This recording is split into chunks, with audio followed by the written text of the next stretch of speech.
Chapter 39. Zia tells me a secret. Sadie. Cheers, Carter, for making me look dramatic and all that. The truth was a bit less glamorous. Back up, shall we? When my brother, the crazy chicken warrior, turned into a falcon and went up the pyramid's chimney with his new friend, the fruit bat, he left me playing nurse to two very wounded people, which I didn't appreciate and which I wasn't particularly good at. Poor Amos's wound seemed more magical than physical. He didn't have a mark on him, but his eyes were rolled up in his head and he was barely breathing. Steam curled from his skin when I touched his forehead, so I decided I'd best leave him for the moment. Zia was another story. Her face was deathly pale and she was bleeding from several nasty cuts on her leg. One of her arms was twisted at a bad angle. Her breath rattled with a sound like wet sand. Hold still. I ripped some cloth from the hem of my pants and tried to bind her leg. Maybe there's some healing magic or... Sadie, she gripped my wrist feebly. No time, listen. If we can stop the bleeding, his name, you need his name. But you're not Nephthys, said so. She shook her head. A message. I speak with her voice. The name, Evil Day. Set was born and it was an evil day. True enough, I thought, but could that really be Set's secret name? What Zia was talking about, not being Nephthys, but speaking with her voice, it made no sense. Then I remembered the voice at the river. Nephthys had said she would send a message, and Anubis had made me promise I would listen to Nephthys. I shifted uncomfortably. Look, Zia! Then the truth hit me in the face. Some things Iskandar had said, some things Thoth had said, they all clicked together. Iskandar had wanted to protect Zia. He told me if he'd realized Carter and I were godlings sooner, he could have protected us as well. Someone. As well as Zia, now I understood how he'd tried to protect her. Oh God, I stared at her. That's it, isn't it? She seemed to understand and she nodded, her face contorted with pain, but her eyes remained as fierce and insistent as ever. Use the name, bend Set to your will. Make him help. Help? He just tried to kill us, Zia. He's not the helping type. Go! She tried to push me away. Flame sputtered weakly from her fingers. Carter needs you. That was the one thing that she might have said to spur me on. Carter was in trouble. I'll be back then, I promised. Don't, go anywhere. I stood and stared at the hole in the ceiling, dreading the idea of turning into a kite again. Then my eyes fixed on Dad's coffin buried in the red throne. The sarcophagus was glowing like something radioactive, heading for meltdown. If I could only break the throne. Set must be dealt with first, Isis warned. But if I can free Dad, I stepped toward the throne. No, Isis warned. What you might see is too dangerous. What are you talking about? I thought irritably. I put my hand on the golden coffin. Instantly, I was ripped from the throne room and into a vision. I was back in the land of the dead, in the hall of judgment. The crumbling monuments of New Orleans' graveland shimmered around me. Spirits of the dead stirred restlessly in the mist. At the base of the broken scales, a tiny monster slept. Ammit the Devourer. He opened one glowing yellow eye to study me, then went back to sleep. Anubis stepped out of the shadows. He was dressed in a black silk suit with a tie unknotted, like he'd just come back from a funeral or possibly a convention for really gorgeous undertakers. Sadie, you shouldn't be here. Tell me about it, I said, but I was so glad to see him I wanted to sob with relief. He took my hand and led me toward the empty black throne. We have lost all balance. The throne cannot be empty. The restoration of Ma'at must begin here, in this hall. He sounded sad, as if he were asking me to accept something terrible. I didn't understand, but a profound sense of loss crept over me. It's not fair, I said. No, it's not. He squeezed my hand. I'll be here, waiting. I'm sorry, Sadie, I truly am. He started to fade. Wait! I tried to hold on to his hand, but he melted into mist along with the graveyard. I found myself back in the throne room of the gods, except what it looked like it had been abandoned for centuries. The roof had fallen in, along with half of the columns. The braziers were cold and rusty. The beautiful marble floor was as crackled as dry lake bed. Boss stood alone next to an empty throne of Osiris.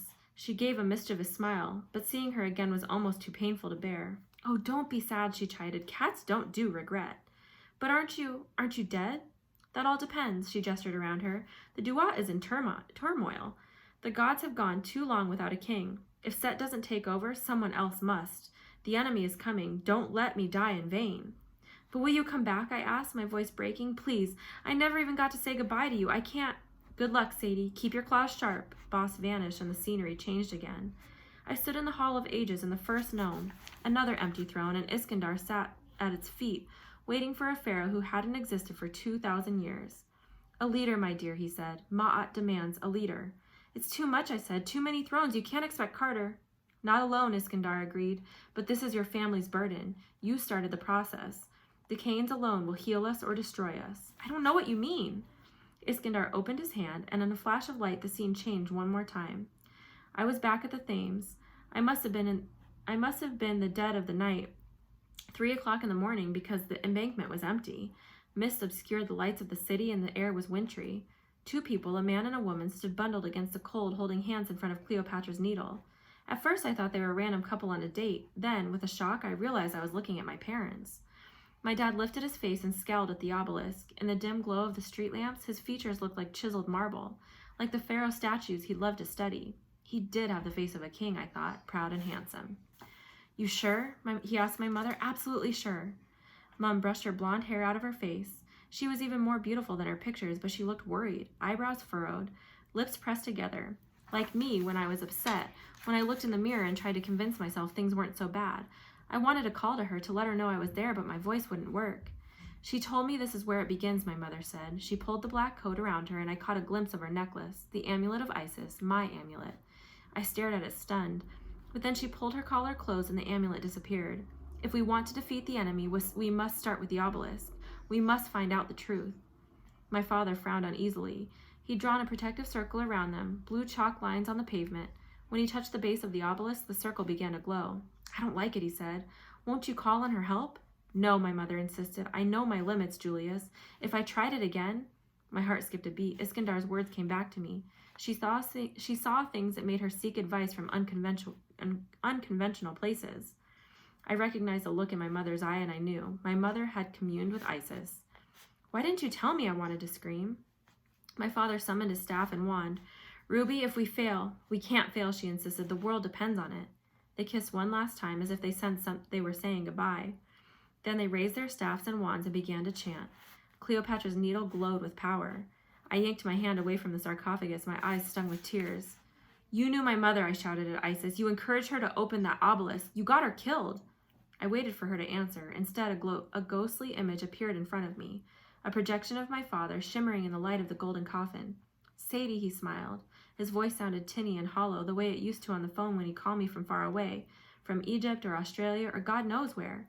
Don't blame Isis for your mother's fate. None of us understood exactly what would happen. Even your mother could only see bits and pieces of the future. But when the time came, your mother accepted her role. It was her decision. To die, I demanded? Isis should have helped her. You should have helped her. I hate you. As soon as I said it, something broke inside me. I started to cry. I realized I'd wanted to say that to my dad for years. I blamed him for Mom's death, blamed him for leaving me. But now that I said it, all the anger drained out of me, leaving me nothing but guilt. I'm sorry, I sputtered. I didn't... Don't apologize, my brave girl. You have every right to feel that way. You have to get it out. What you're about to do, you have to believe it's for the right reasons, not because you resent me. I don't know what you mean. He reached out to brush a tear from my cheek, but his hand was just a shimmer of light. Your mother was the first in many centuries to commune with Isis. It was dangerous, against the teachings of the house, but your mother was a diviner. She had a premonition that chaos was rising. The house was failing. We needed the gods. Isis could not cross a duat. She could barely manage a whisper, but she told us what she could do about their imprisonment. She counseled Ruby on what must be done. The gods could rise again, she said, but it would take many hard sacrifices. We thought the obelisk would release all the gods, but that was only the beginning. Isis could have given Mum more power, or at least Boss. Boss offered. No, Sadie, your mother knew her limits. If she tried to host a god, fully use divine power, she would have been consumed or worse. She freed Boss and used her own power to seal the breach. With her life, she brought you some time. Me? But you and your brother have the strongest blood of any Cain in 3,000 years. Your mother studied the lineage of the pharaohs. She knew this to be true. You have the best chance at relearning the old ways and healing the breach between magicians and gods. Your mother began the stirring. I unleashed the gods from the Rosetta Stone, but it will be your job to restore Ma'at. You can help, I insisted, once we set you free. Sadie, he said forlornly, when you become a parent, you may understand this. One of my hardest jobs as a father, one of my greatest duties was to realize that my own dreams, my own goals and wishes are secondary to my children's. Your mother and I have set the stage, but it is your stage. This pyramid is designed to feed chaos. It consumes the power of other gods and makes Set stronger. I know, if I break the throne, maybe open the coffin. You might save me, Dad conceded, but the power of Osiris, the power inside me, would be consumed by the pyramid. It would only hasten the destruction and make Set stronger. The pyramid must be destroyed, all of it, and you know how that must be done. I was about to protest that I didn't know, but the feather of truth kept me honest. The way was inside me. I'd seen it in Isis's thoughts. I'd known what was coming ever since Anubis asked me the impossible question. To save the world, would you sacrifice your father? I don't want to, I said. Please. Osiris must take this throne, my father said. Through death, life. It is the only way. May Ma'at guide you. Sadie, I love you. And with that, his image dissipated. Someone was calling my name. I looked back and saw Zia trying to sit up, clutching weakly at her wand. Sadie, what are you doing? All around us, the room was shaking. Cracks split the walls as if a giant were using the pyramid as a punching bag. How long had I been in a trance? I wasn't sure, but I was out of time. I closed my eyes and concentrated. The voice of Isis spoke almost immediately. Do you see now? Do you understand why I couldn't say more? Anger built inside me, but I forced it down. We'll talk about that later. Right now, we have a god to defeat. I pictured myself stepping forward, merging with the soul of the goddess. I shared power with Isis before, but this was different. My resolve, my anger, even my grief gave me confidence. I looked Isis straight in the eye, spiritually speaking, and we understood one another. I saw her entire history, her early days grasping for power, using tricks and schemes to find the name of Ra. I saw her wedding with Osiris, her hopes and dreams for a new empire. Then I saw those dreams shattered by Set. I felt her anger and bitterness, her fierce pride and protectiveness for her young son Horus. And I saw the pattern of her life repeating itself over and over again through the ages through 1,000 different hosts. Gods have great power, Iskandar had said, but only humans have creativity, the power to change history. I also felt my mother's thoughts, like an imprint on the goddess's memory. Ruby's final moments and the choice she'd made. She'd given her life to start a chain of events, and the next move was mine. Sadie, Zia called again, her voice weakening. I'm fine, I said. I'm going now. Zia studied my face and obviously didn't like what she saw. You're not fine. You've been badly shaken. Fighting Set in your condition would be suicide. Don't worry, I said. We have a plan. With that, I turned into a kite and flew up the air shaft towards the top of the pyramid.